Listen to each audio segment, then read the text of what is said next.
You're listening to the Humbucker Soup podcast with Kevin Chisholm.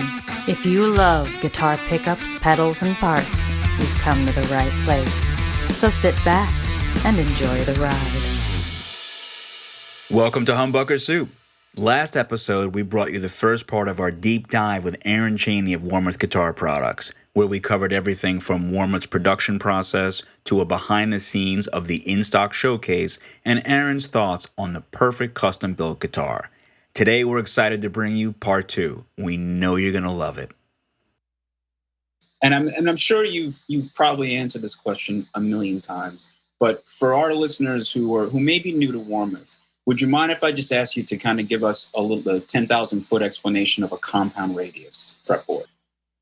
Sure. Yeah. So a fretboard, the part of the neck that you touch with your fingertips when you play, has a curve to it, a curve across the short direction, and it's got that curve because it kind of follows the natural cupping shape of your hand, and if you take the length of that fretboard, let me back up. That little curve that goes across the short dimension of the fretboard, if you imagine that that's a cylinder, oh my gosh. let me back up again. This is harder than I thought. Okay, that curve across the short end of the fretboard, if you imagine that is a full circle, if you take that curve and keep following that curve until it makes a complete circle, the radius of that circle would be how you express the radius of that fretboard.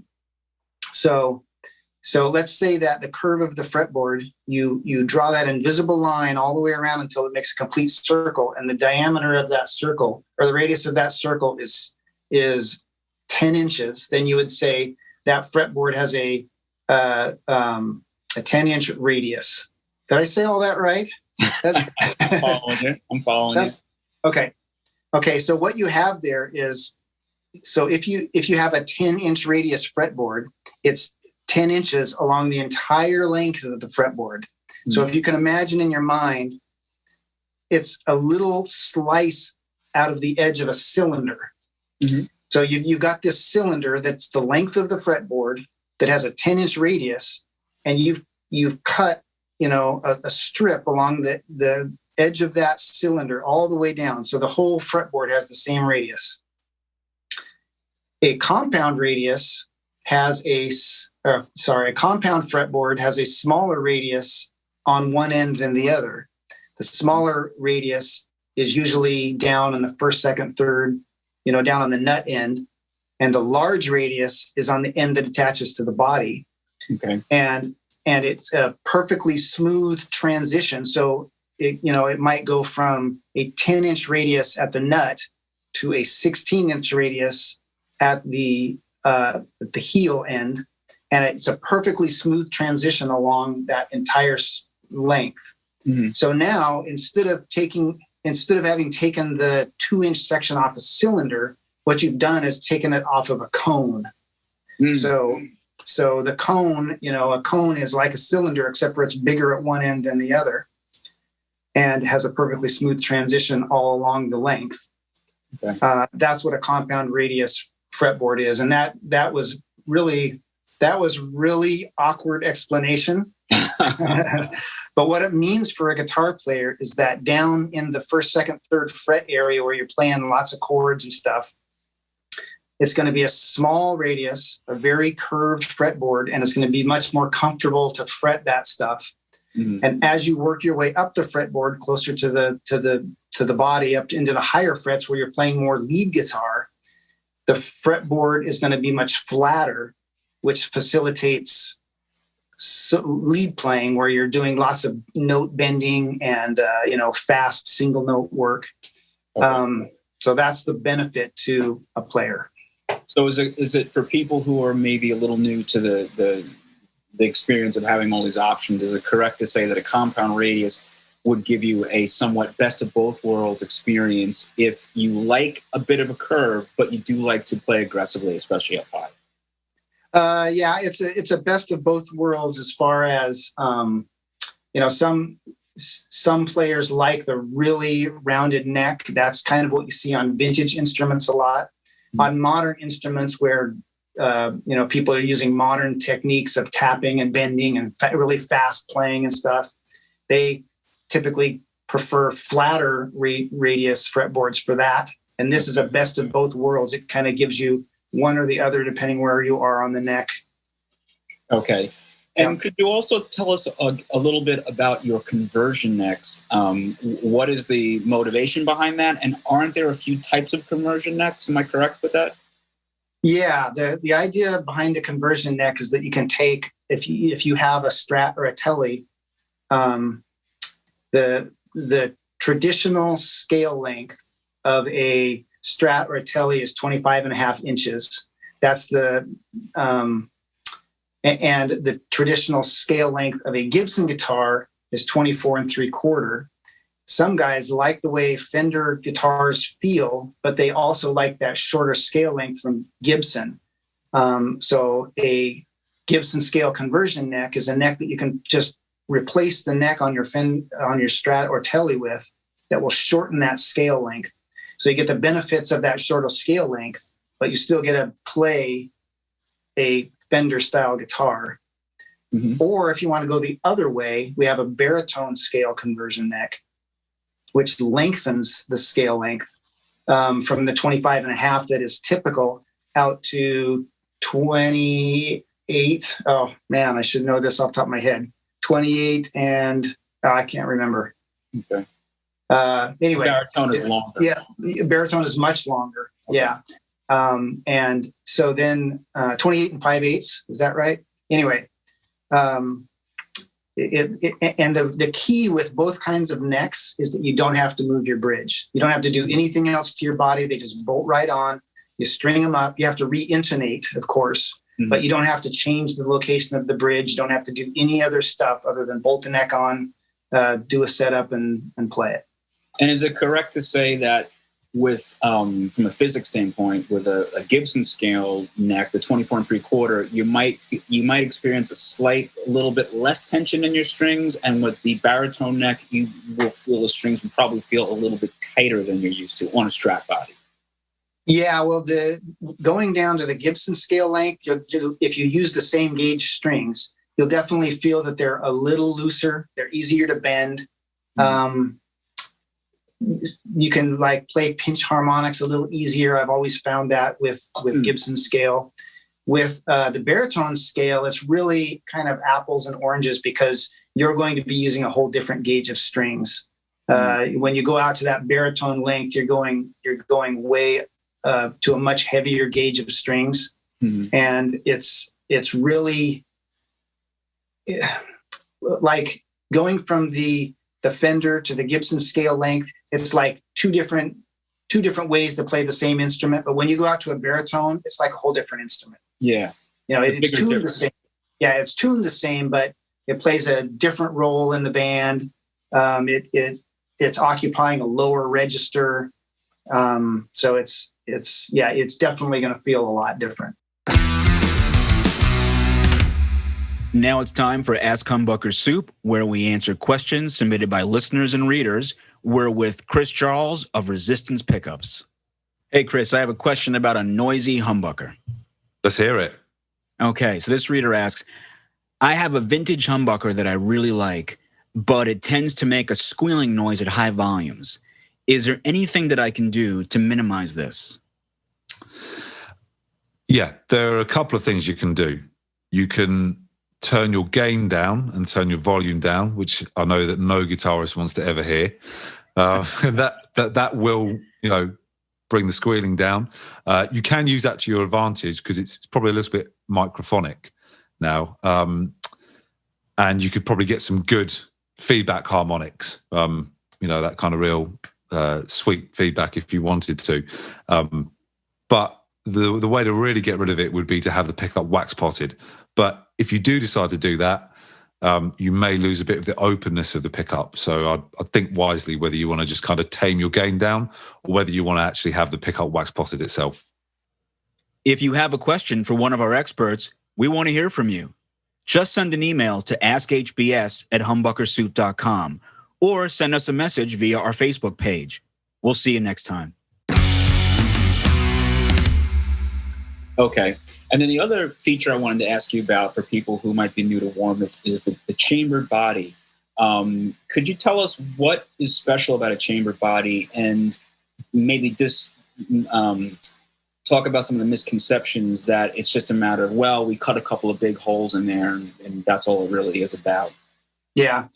The chambered body, well, first of all, for any who may not know, a chambered body can look just like a solid body, but we've hollowed out some chambers inside with the main purpose being to make it lighter weight. Mm-hmm. And there's actually a lot of R&D that has gone into exactly how to cut and position those chambers for the strength of the body. And also, like if you just go out and start hogging out these big holes inside the body, sometimes when you glue them all together, the whole body will start to cup a little bit. Yeah, because because there's big chunks of body missing inside there. So a lot of our bodies have a very specific pattern, almost like a honeycomb pattern, that we route out. And that's specifically to prevent problems like cupping or warping that can happen. Okay. So that's one misconception. It's not, we're not just hogging out wood. It's very thoughtful where and how we do that. Mm-hmm. Another misconception is going to sound radically different. Mm-hmm.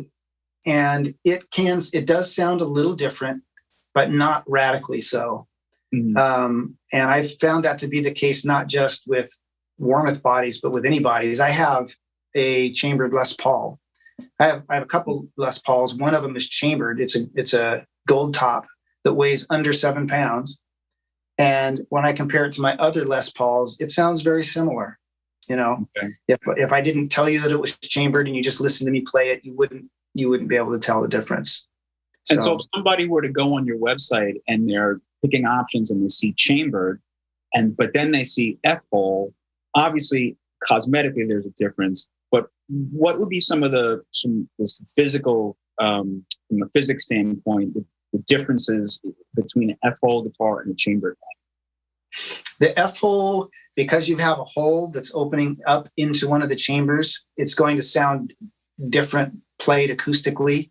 You're going to hear that resonance and the sound coming out of the body, as opposed to if you have a chambered body that just has a solid lamb top on it with no holes. Okay. But again, and it does sound different than a solid body, but not radically so. Once you get the pickups going, once you're sending that signal through the pickups and through an amp and stuff, the difference isn't massive. You have to almost compare them back to back to hear the difference. But if you just hear one or the other in isolation, it's tough to ID it. Okay, you've played every dive bar in town. You've cut loose the wasters and lasers in the lineup, and your band is now solid, and you finally have a record to promote. Time to hit the road and go on tour. Problem is, life inside the van can kick your arse if you aren't properly prepared. I'm here to help. Joe Boult, Guitar 911. Rule number 1, pack light. Space is limited. This is not the time for your triple 100-watt stack wet, dry, wet rig. Plan for disaster and bring spares, but don't bring your entire backline 3 times over. If you can get away with a Helix and 2 guitars, then for your own sake, do it. Number 2, invest in brain candy. To quote David Lee Roth, if you're gonna go on tour, you're gonna have to learn to be a professional wait-arounder. You are gonna spend most of your tour waiting to arrive, waiting for sound check, waiting for the gig, waiting for the singer to stop staring at himself in the mirror, prepared to entertain yourself. And remember, pack light. You need ebooks, headphones, mobile games. That old Nintendo DS you bought years ago, it's now your best friend. Make it digital and make it small. Number 3, don't be the stinky one. You do not want to be the guy who doesn't wash the whole tour. The audience can smell you before they can hear you, you manky git. Wet wipes, dry shampoo, deodorant, clean clothes, a bar of soap and a bottle of water if you're desperate enough. Use them. Didn't bring enough pants? Wash them in the sink backstage if you have to. Congratulations, you're now a musical Steve Irwin.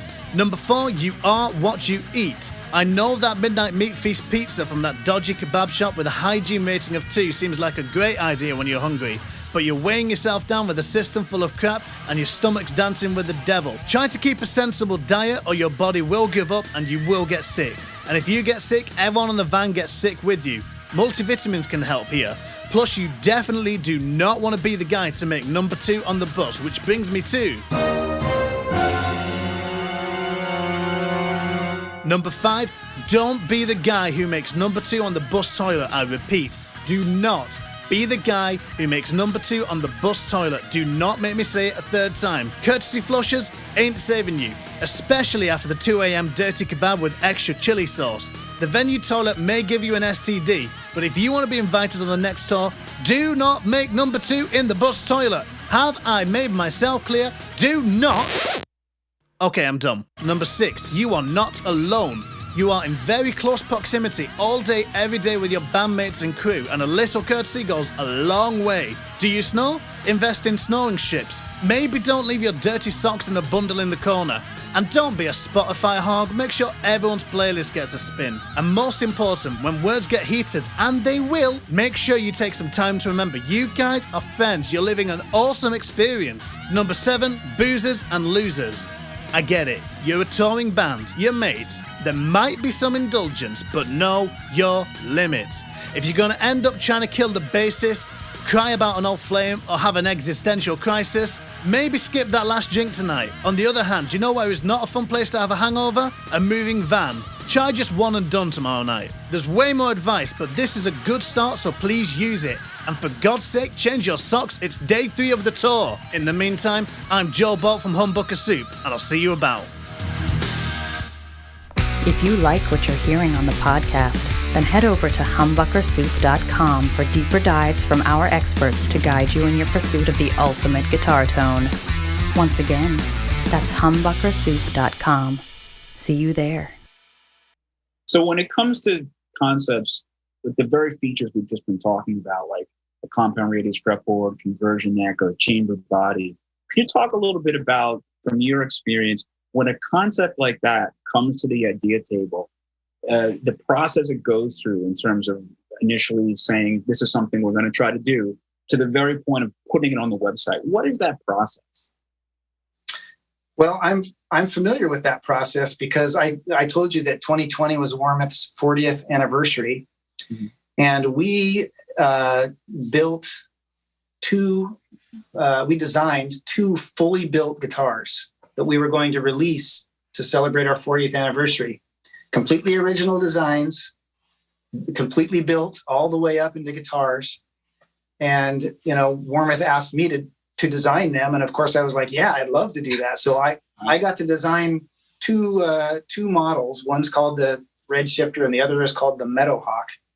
and it is a lot of work to design a guitar all the way from beginning to end. And a lot of people get involved. I came up with the designs, but then we had our CNC guys who were trying to program it so that our tools could actually cut what I had designed.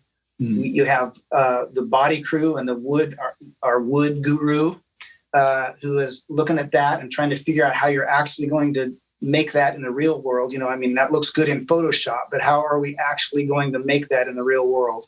Yeah. Same with the neck crew. They're all looking at it from like a real world perspective.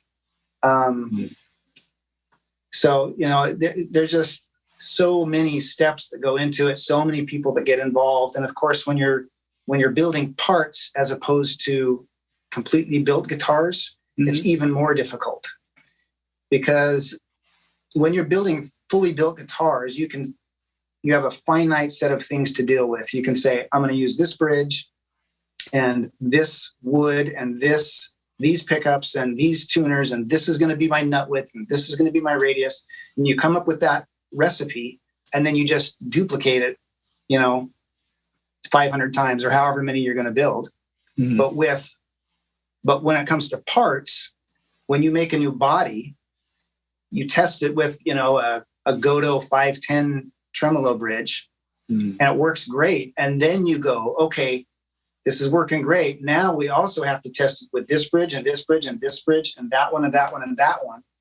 And that's the tremolos. Now we have to test it again with 5 different fixed bridges. Yeah. And you test it, and it has to have maximum compatibility with every bridge that you can imagine.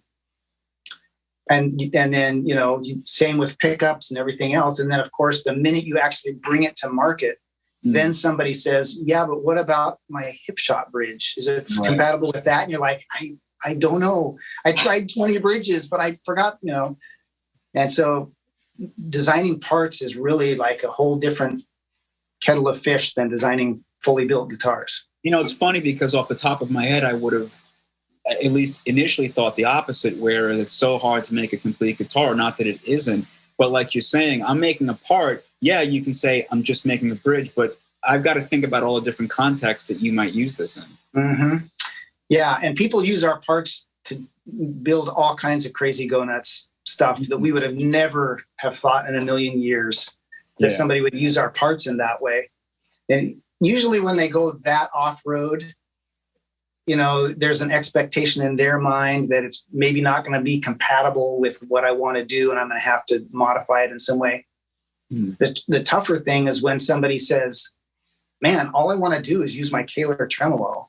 Why haven't you guys got it done, the route done for a Kahler tremolo? Right. And that's when you got to you kind of got to defend yourself a little bit and say, well, Kahler tremolos we don't get a lot of requests for that, even though they are kind of mainstream, but not really.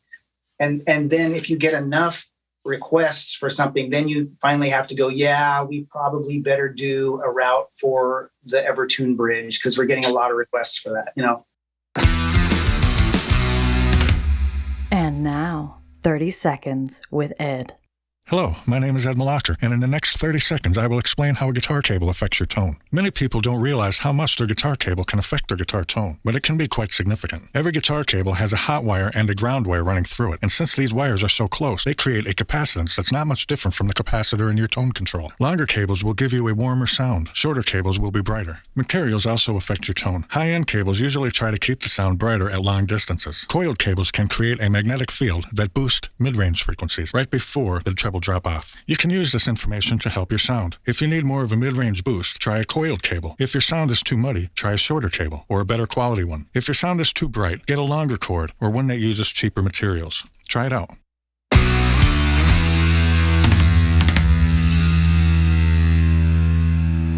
So this is pretty big news, though. I mean, you guys are selling a complete guitar now. Oh, no. We were going to for 2020. We have, if you could sit at my desk at work, I have the first 10 completed instruments. They're in their cases. They're ready to go. But Okay. we were going to do 40 because it was our 40th anniversary. All right. It's a limited run. Okay. But and we were all set to go this time last year, and then the universe unleashed a pandemic on us. Okay. And like I said before, we got so crazy busy that we had to delay it because we're just too busy. So that's really what it came down to, is just because of the unexpected surge in sales, you didn't have time to really take it across the finish line as from a production standpoint, product standpoint.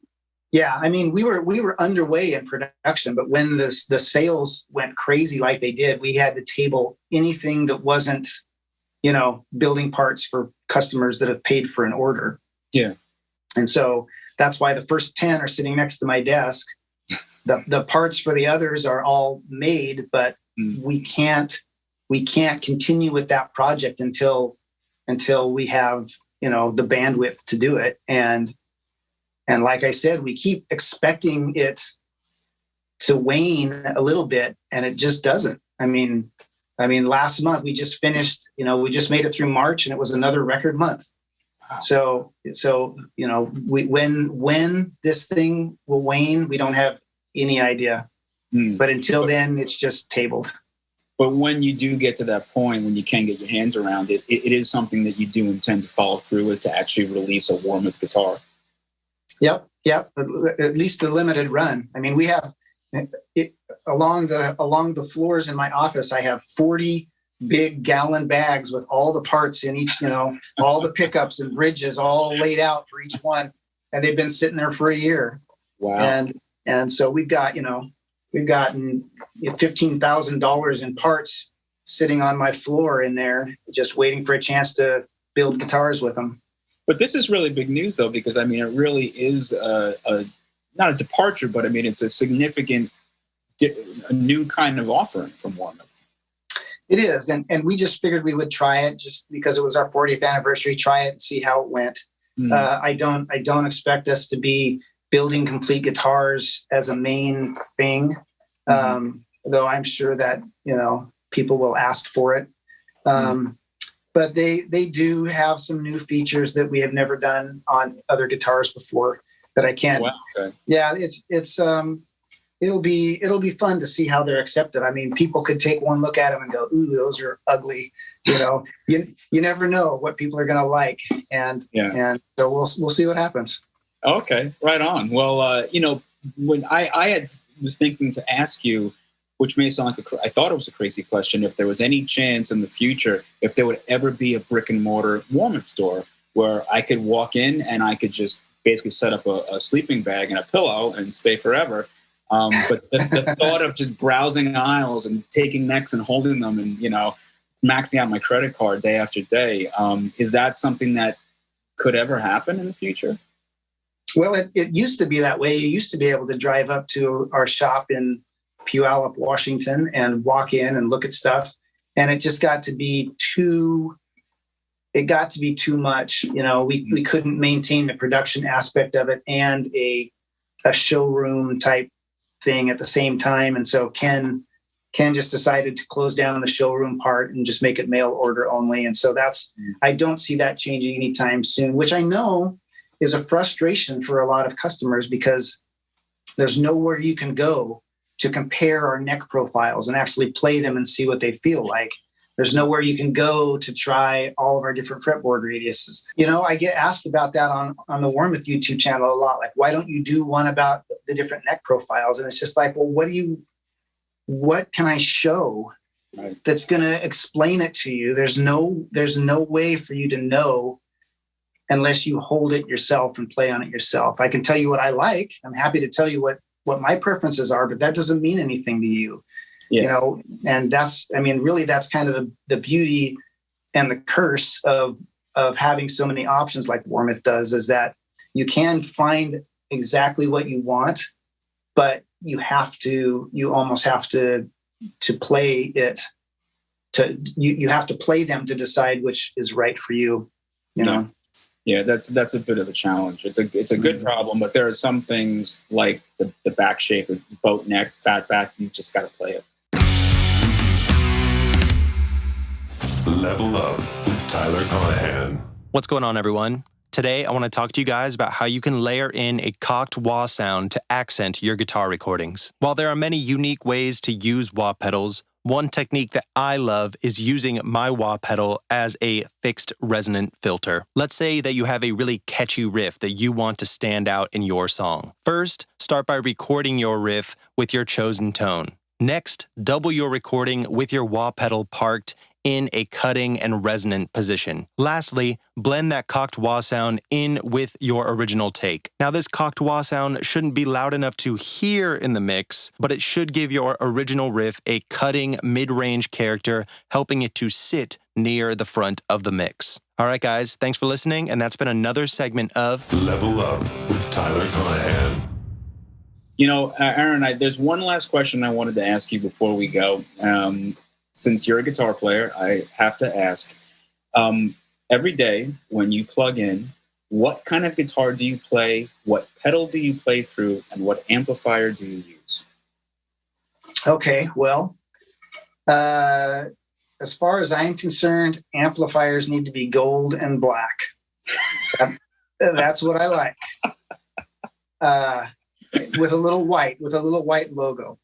And by the way, I hope we have time for this little aside. Okay. I met Jim Marshall once, and he signed a T-shirt for me. And he was such a kind guy, and he had a gold Sharpie, and as he started to sign his name on that T-shirt, it was a trip to watch a perfect Marshall logo, come right off his pen.